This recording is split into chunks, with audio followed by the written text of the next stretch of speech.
Welcome to the Windows Computer and Technology channel, and we made a series of videos that were called, it's Microsoft's fault.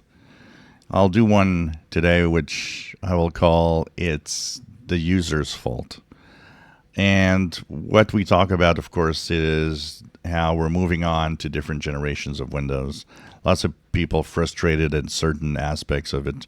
A lot of people wanting Windows 10 to last longer. A lot of people not wanting to go to a new version of Windows. Yet, if you look at the facts, we moved on from, Windows 3 to Windows 95 to Windows 98 to Windows XP to and so on up to Windows 11. And even though Windows 11 has a harder time getting there, the market share is growing and it will eventually be dominant. It will eventually be more than Windows 10. Whether you like it or not. A lot of people are saying it's a failure. It won't happen. It will happen. And this is where it's also the user's fault. And why is it the user's fault? Because, I'll say it again, we talk about it regularly. People here on this channel, for the most part, are very different than people, everyday life people that honestly don't even look at tech news. They don't even look at tech channels. This is what makes you guys different. You guys follow some people, some influencers, some YouTubers, whatever, and might even look at a lot of the online web news, tech news websites. And of course, that is a very small percentage of users. The majority of users do not do that. The majority just use a PC.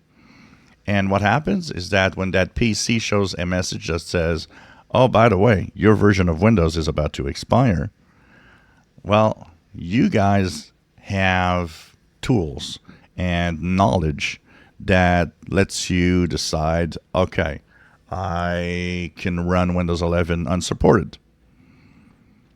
For example, my Windows 10 PC that I might use zero patch, yet I'm not sure. We're going to wait until the end, and I'm going to check that depending on what is happening with the market share of the different Windows version.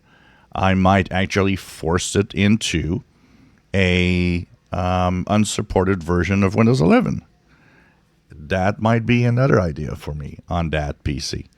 I don't know yet. And of course, some of you might say, well, I'll turn my unsupported Windows 10 machine into a Linux machine. That could happen. But the thing is, overall, is that this is a very small percentage of people that do things like that.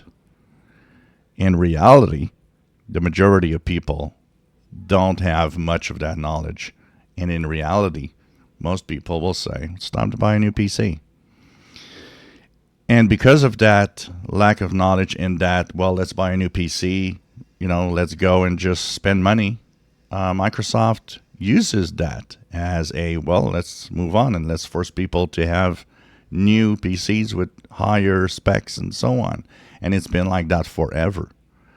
Once again, when I see people saying, well, I kept my PC for 10 years. Yeah, you're a minority. As a tech guy, I noticed that people just purchased new PCs for the majority of them. Not that many people kept an old PC.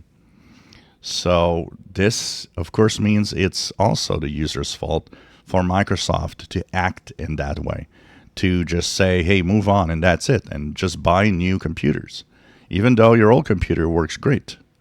So part of it is, users' fault. If the users didn't follow what Microsoft is doing and pushing, well, maybe we wouldn't be here. So what do you guys think? If you enjoy my videos, please subscribe, give us thumbs up. Thank you for watching.